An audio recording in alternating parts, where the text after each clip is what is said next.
Një opcion optimist dhe që realisht është vështirë i arritshëm,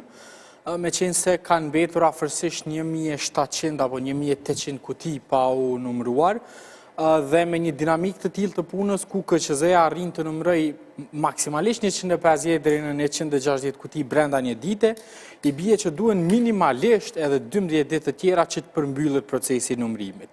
Dhe kjo, duke supozuar që nuk do të ketë ndërprerje të rrymës edhe në QNR siç ndodhi sot, që normalisht si zhvillim pastaj e pengon punën e këtij institucioni dhe në fakt rrezikon që të vendosë edhe një hije edhe më të zezë procesi zgjedhor se sa që e ka aktualisht. Se prapë mund manipulohet edhe manipulime? Jo, problemi është që me qenë si qytetarët e kanë një dozë të mosbesimit në rezultatet zgjedhore, mjafton që të cënohet sa do pak edhe besimi i publikut mbi QNR-n që aktualisht ka mbetur instanca e fundit, cilës jo pse duam, po s'kemi çare pa i besu, me qenë se nëse jo dhe QNR-s, atë nuk ka instancë tjetër për ta vërtetuar saktësinë e rezultateve.